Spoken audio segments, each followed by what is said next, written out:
Pregnancy जो diagnose होती है, जो भी लेडी का लास्ट पीरियड आता है, उसके बाद जब वो नेक्स्ट एक्सपेक्टेड पीरियड डेट होती है, पीरियड नहीं आता है और यूजुअली लोग तब प्रेगनेंसी टेस्ट करते हैं। तो ये जो मिड साइकिल जब प्रेगनेंसी इम्प्लांट होती है, उस समय किसी को थोड़ा बहुत स्पॉटिंग हो सकता है, जो कि नॉर्मल है, बट वो बहुत स्लाइट सी स्पॉटिंग रहती है। अब ब्लीडिंग कभी भी यदि प्रेगनेंसी में है, प्रेगनेंसी टेस्ट पॉजिटिव आया है या सोनोग्राफिकली प्रेगनेंसी का कंफर्मेशन हो गया है, हम सोनोग्राफी पे जब देखते हैं उसी को प्रेगनेंसी का क्लिनिकल कंफर्मेशन मानते हैं। तो उसके बाद कभी भी यदि ब्लीडिंग है तो वो चिंताजनक बात है। और ब्लीडिंग क्यों हो सकती है कि जो प्रेगनेंसी बन रही है, या तो जैसे उसको अंदर मिल्यू चाहिए, जो वातावरण चाहिए प्रेगनेंसी की पकड़ के लिए, वो नहीं है तो ब्लीडिंग हो सकती है। और अंदर कहीं कुछ जो आंवल बनना शुरू होती है, उसमें सेपरेशन रहता है।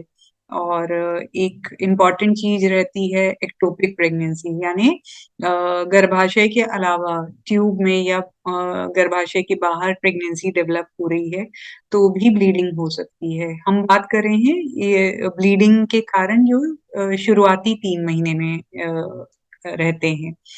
जो बीच का ट्राइमेस्टर रहता है, बीच के 3 महीने रहते हैं, उस समय पे यदि ब्लीडिंग होती है तो हो सकता है बच्चेदानी का मुंह खुल गया हो या आंवल नीचे हो, या जो वाटर बैग होता है वो रप्चर हो गया हो, तो ये सारे कारण रहते हैं। और आखिरी के 3 महीने में यदि ब्लीडिंग है तो कभी पेशेंट जब लेबर पेन स्टार्ट होते हैं तो ब्लीडिंग हो सकता है, आंवल नीचे है, इसको प्लेसेंटा प्रीविया बोलते हैं, या आंवल अपनी जगह से छूट गई है, जो खास तौर पे ब्लड प्रेशर यदि माँ का बढ़ता है तो हो सकता है। तो ये सारे कारण रहते हैं ब्लीडिंग होने के। तो ये जब भी किसी को ब्लीडिंग की समस्या है तो हमेशा हम उनको बोलते हैं कि आप तुरंत डॉक्टर से कांटेक्ट करें और चीजों को समझें कि किस कारण से ब्लीडिंग हो रही है, ताकि आपको तुरंत उपचार मिल सके। आईवीएफ के बाद प्रेगनेंसीज होती हैं, उनमें नेचुरल कंसेप्शन के कंपैरिजन में ब्लीडिंग के एपिसोड्स चांसेस ज्यादा होते हैं। और कुछ और प्रॉब्लम्स भी रहती हैं, जैसे जिनको कुछ ऑटो इम्यून प्रॉब्लम रहती है, उनमें भी ब्लीडिंग होने का चांस ज्यादा रहता है। और कुछ हार्मोनल डिसऑर्डर्स हैं, तो उनमें भी ब्लीडिंग होने का चांस ज्यादा रहता है। प्रेगनेंसी के शुरुआती 3 महीने में यदि ब्लीडिंग है तो क्लिनिकल एग्जामिनेशन और सोनोग्राफी से ब्लीडिंग का कारण समझ में आता है और उसके बाद ट्रीटमेंट दिया जाता है।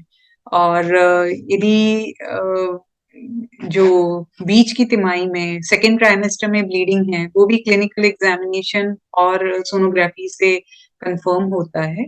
और लास्ट ट्राइमेस्टर में जो ब्लीडिंग है, यदि हम उस समय पे तो कई बार यदि आंवल नीचे है या फिर पेशेंट का बीपी बढ़ा हुआ है और ब्लीडिंग हो रहा है, तो हम समझ सकते हैं कि शायद आंवल छूटी हो या लेबर पेन स्टार्ट हुए हैं, वो भी क्लिनिकल एग्जामिनेशन से समझ में आता है। तो इस तरह से क्लिनिकल एग्जामिनेशन और सोनोग्राफी से ब्लीडिंग डायग्नोस हो पाती है।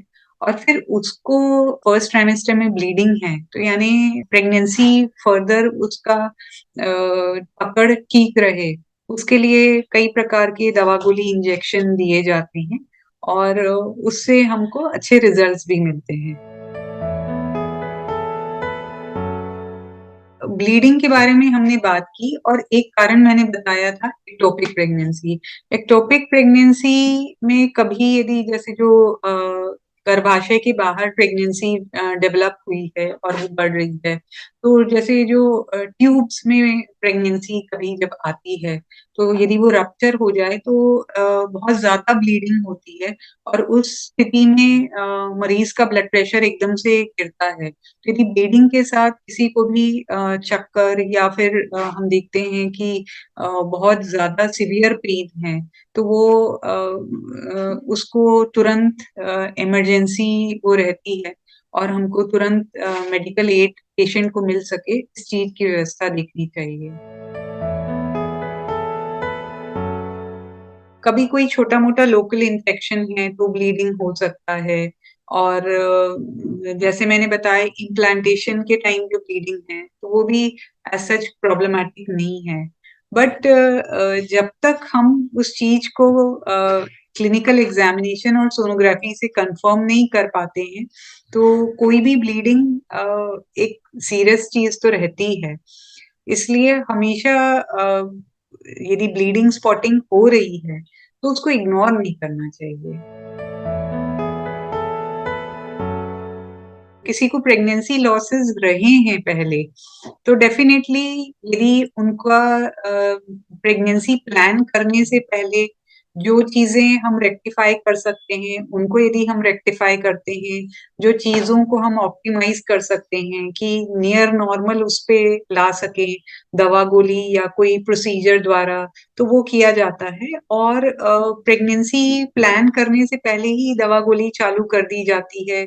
जहाँ प्रेगनेंसी पॉज़िटिव आती है, वहाँ से उसको एक बहुत क्लोज़ फ़ॉलो-अप रखा जाता है और समय-समय पे जो भी जाँचें वग़ैरह करना है, देखना है, तो ये सब टाइम से दवा-गोली इलाज यदि मिलता है मरीज़ को, तो ब्लीडिंग के डेफ़िनिटली चांसेस कम किए जा सकते हैं।